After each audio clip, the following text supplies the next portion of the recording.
Hammaga salom. Bilmayman nimaga, lekin mana shu videoda sizlarga meni oxirgi 2 kun ichida ilhomlashtirib kelayotgan va AQShga nisbatan mehrimni qaytargan bir hodisa haqida aytib bermoqchiman. Meni anchadan beri kuzatayotganlar bilsa kerak, oxirgi yillar davomida mening g'arb davlatlariga, ayniqsa AQShga nisbatan fikrim salbiylashib borayotgan edi va bunga asosiy sabablardan biri mana shu wokeism. Woke nimaligini bilsangiz kerak. Mana shu gender masalasi, mana shu gender fluid, trans yoki mana shu ortiqcha liberalizm yoki feminizm va hokazolar tushundingiz.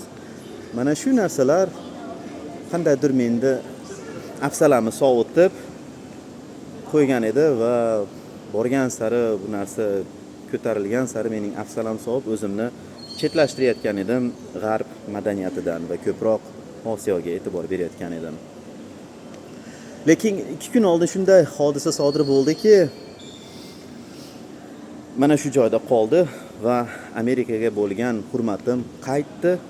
Qaysidir ma'noda hozir tushuntirib beraman. Mana shu yuqoridagi rasmlardan va videolardan sizga ma'lum bo'lsa kerak, rossiyalik do'stlarimiz kelgan edi bizni ko'rgani Xitoyga. Bizni deganda endi oilamni nazarda tutyapman. Sayohat qilib kelishgan edi. Bugun ketishda aytmoqchi. Va 3 kun yoki 4 kun oldin biz ularni qo'shni shaharga olib bordik. Kelinglar, okeanni ko'rib ketinglar deb. Qo'shni shaharimizda Yanjan degan shaharda okean bor, chiroyli manzara va hokazolar. O'sha joyga olib borgan edik va 2 kun oldin o'sha joyda bo'lgan paytimiz ujin qilish uchun bir pizzaxonaga kirgan edik. Pizza Hut degan Amerikaning bir brendi. Mana shu pizzaxonaga kirib, ko'pgina pizza olib, shu o'tirib ovqatlanyaptik. Bir payt eshik tagiga mana shu restoranga, bo'mbo'sh restoran, restoranda hech kim yo'q. Xitoylar pizzani yoqtirmaydi. Shu deyarli bo'mbo'sh restoranga eshigidan menimcha bir 10 tacha odam kelyapti, yaqinlashyapti. Va bir yoshi katta odam mana shu oila boshlig'i tushunishimcha eshikni ochib qarab, shu ularga kelgan inglizchalar bir narsa dedi. Kiramizmi, kirmaymiz deb bir narsalar dedi. Eshitib qoldim. Ingliz tilida gapirishyapti. Aha, demak xorijiylar, xitoylar emas. O'zi tuzilishdan ham, yuz tuzilishdan bilinib turibdi. Kirdi va bizni oldimizga endi oldimizga kelgani yo'q, lekin shu ko'zimiz tushib qoldi. Bir-birimizga tushganda jilmayib bunday qildi menga. Mana shunday qilib qo'ydi. Men ham kulib qo'yib, haydab qo'ydim. Va keyin so'radi mendan.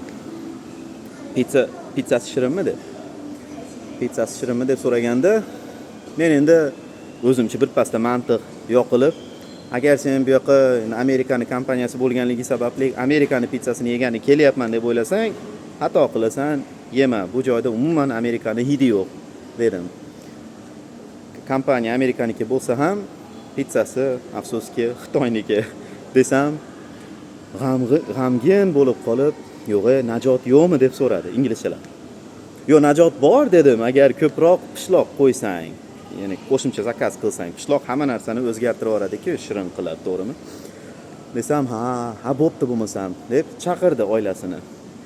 Shu payt oilasi kirayotgan paytda bir kichik qiz, yoshi 10-11 yoshda atrofida yugurib kelib, shu bizning stolimiz oldiga kelib, xuddiki xo'jayinga o'xshab qo'llarini mana shunday stolimizga qo'yib, mana shunday ikkala qo'lini qo'yib, "Ha, senlar italiyalikmisanlar?" deydi. Qarab turib, "Nima demoqchisan?" desam, "Pizzani bunchalik tushunasan ekan, aytyapsan pizza yeyishga arzigulikmi, yo'qmi?" deb, shuni qandaydir qo'pol gapirdi-da. Endi yosh bola-ku, tushunmaydi-ku. "Ha, yo'q, italiyalik emasman" desam, suzilib, mana shunday qilib teskari qarab ketdi. Ajoyib bo'lar ekan. Shu payt oilasidan bir ayol kirdi. Tushunishimcha mana shu erkakning xotini. O'sha payt tushunishimcha. Yoshi katta kelib bizga qarab, "Italiyalikmisizlar?" dedi. Menimcha bunday deganiga sabab biz ko'pgina pizza olganligimiz. 5 kishi edik. 5 kishi 6 tami pizza olgan edik va yana qo'shimchasiga pasta, ichimliklar va mana shu snack, kartoshka va hokazolar, xullas katta bazm edi bizda. Menimcha shuni ko'rib, "Italiyalikmisizlar?" deb so'radi. "Yo'q, italiyalik emasmiz" desam, gapdan gap chiqib, "Qayerliklar?" "Rossiya, O'zbekiston." "Ha, bizchi qayerdanmiz? O'ylachi" dedi. AQShdan emasman deylar dedim. desam, AQShdanmiz deb tirjayib turishibdi. Dedim. Kuldik. Nimaga deydi, AQShga nisbatan ayni damda fikrim yaxshi emas desam, kulib qo'ydi. Shu o'tirdik. Ya'ni qandaydir boshidan salbiy fikr bildirsam-da baribir jilmayib, qandaydir muloyimlik bilan baribir to'xtamasdan men bilan aloqaga chiqmoqchi. Oldimizga o'tirishdi. Maylimi oldinglarga o'tirsam deb. O'tirsak deb so'radi. O'tiringlar dedim. O'tirishdi. Katta oila. Shu gapdan gap chiqib, endi qisqaroq qilib gapiraman, gapirsam desam gap ko'p. Gapdan gap chiqib nima bo'ldi?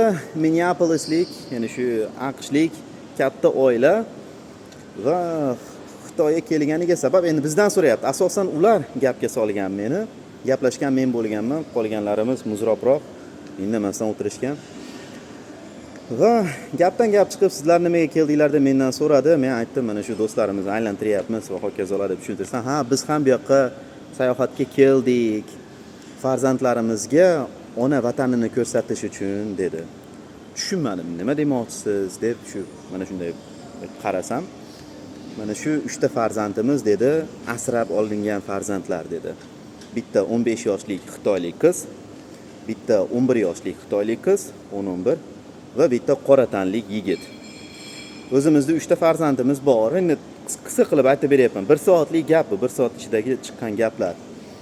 O'zimizda 3 ta biologik farzandimiz bor. Lekin baribir shu yaxshilik qilishda va mehr berishda davom etishni qaror qildik va Xitoyda mana shu kam ta'minlangan oilalardan farzandlarni asrab oldik. 15 yil oldin va 10 yil oldin va mana shu yigitni ham asrab oldik deb ko'rsatyapti, aytib beryapti. Va mana shu Xitoyga kelganiga sabab mana shu farzandlariga ona vatanini ko'rsatmoqchi ekan. Yanjan shahriga, ya'ni biz mana shu okean oldiga borgan shahrimizga kelganiga sabab mana shu 11 yoshlik, 10 yoshlik qizi mana shu shaharda tug'ilgan ekan. Aynan mana shu qishlog'iga. Qarang, ya'ni qandaydir Xitoyning o'ziga borib, mana senga Xitoy sening ona vataning emas, aynan o'zini shahriga, aynan o'zining qishlog'iga olib borib ko'rsatyapti. Ko'rib qo'y, mana shu joyda tug'ilgansan, mana shu joyda sening qoning deb mana shunday qilib aytib beryapti. Va bir haftadan keyin deydi, Pekinga boramiz, katta qizimiz, mana shu 15 yoshli xitoylik qizi Pekinda tug'ilgan ekan. Pekinga boramiz. Mana shunday xullas 2 hafta Xitoyda farzandlarimizga ko'rsatamiz ona vatanini deb aytib beryapti. Va shuni eshitib qanaqadir ichimda jiz etdi deydimi? G'alati bo'lib ketdim va qarasam, bilasizmi, bir tarafdan boy oila ekanda deb o'ylashingiz mumkin. Qarab tursam, men ham shunday deb fikrlagan edim o'sha payt. Qarasam, mana shu 10 ta odam, katta oila 3 ta dona pizza oldi. Biz 5 kishi 6 ta pizza olib turibmiz. Yana qo'shimchasiga pasta, ichimlik. Ular faqatgina 3 ta pizza oldi, boshqa hech narsa olmadi. Voy dedim, g'alati bo'ldi ichim. Bizda qarasam bitta pizza umuman ushlamaganmiz. Kelinglar, olinglar mana shu pizzani. Biz ushlaganimiz ham yo'q, hozir qilmanglar degandek mana shuni aytsam, jilmayib, kulib, qanaqadir bilasizmi, jirkanmasdan boshqa oila bo'lganda kerak emas deb qandaydir g'urur bo'larmidi bilmadim. Yo'q, jilmayib, ha mayli deb olib, xullas xursandchilik, yeyishdi va hokazo. Va shu payt qarasam orqasida ularning gidi bor ekan. Ular gidni ishga olgan edi ekan. Endi umuman Xitoy tilini bilmaydi-ku. Haligi gid qari kishi xitoylik, qariligini qayerdan bildim, qo'llari qaltirayapti. U o'tiribdi, muzrobga o'xshab orqasida o'tiribdi oilani. Uni ham chaqirdim, kel, qo'shil bizga. Nima qilasan bu yerda o'tirib, yaxshi emas deb chaqirdim. Ha, rahmat deb o'tirdi, lekin yemadi pizzamizni. Shunchaki o'xshatib qo'ydi, shu pizzani kalab qo'ydi, lekin yegani yo'q. Lekin suvni ichdi, suv qo'yib bergan edi. Va u ham gapdan gap chiqib, O'zbekistonda bo'lganman, ko'p bo'lganman, chunki mana shu xalqaro poyezdda konduktor bo'lib ishlaganman dedi. Shunaqa. Xullas, 1 soatcha gaplashdik va oxiri 1 soatdan keyin hamma narsa yakunlangandan keyin, endi ketish vaqti bo'lgandan keyin qanaqadir quchoqlashib, xuddiki butun umr bir-birimizni tanigandek jilmayib xayrlashni boshladik. Shu payt kelinglar rasmga tushamiz degan mavzu ko'tarilib ketdi. Tasavvur qiling, Xitoyga kelgansiz, umuman tanimagan bir 5 ta ko'rdingiz, o'zbek, rus va hokazolarni shu joyda qanaqadir qadrlashib, u bo'lib yaqinlashib rasmga ham tushdik oxiri. Bir-birimizga yaqin o'tirib, rasmga tushib, jilmayib, xayrlashib, xuddiki meni farzandlarimdek kulib va meni hayratlantirgan narsa shundaki, oila badavlat emas. Ya'ni mana ko'rinib turibdi, kiyinishdan, olgan pitsasidan, o'zini 3 ta farzandi bo'la turib, bunga baribir qandaydir kamlik qilib, ko'proq yaxshilik qilish kerak deb Xitoydan bola asrab olib, qora tanlikni asrab olganlari 15 yil oldin Xitoy, Amerika juda ham xunuk edi munosabatlari. Xitoyliklarga salbiy qarashlar hozir ham juda ham kuchli Amerikada. Qora tanliklarga ham xuddi shunday, lekin bularga qaramasdan mana shu oila asrab olganligi va boy bo'lmasa ham shu farzandlariga o'zini ona vatanini ko'rsatishga qaror qilganligi, mana shu narsalar shunaqa ta'sir qilyapti menga 2 kundan beri. Hali ham boshimda aylanyapti. Shu sababli shu videoni olyapman. Hayratlandim va nihoyatda mehrim oshdi mana shu hodisadan keyin AQShga nisbatan.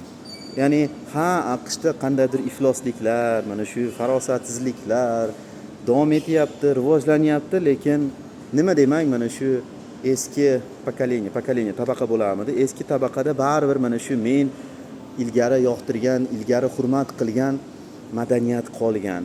Mana shu insoniylikning cho'qqisi, hammaga teng qarash, yaxshilik qilish, mana shu narsa baribir qolgan.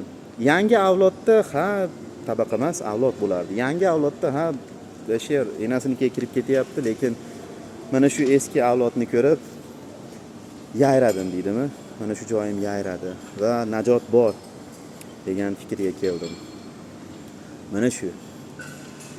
To'g'ri, siz hozir shu joyda aytishingiz mumkin, boshqa davlatlarda ham shunaqa, misol uchun musulmonlar ham shunday qilishi mumkin va hokazolar deysiz.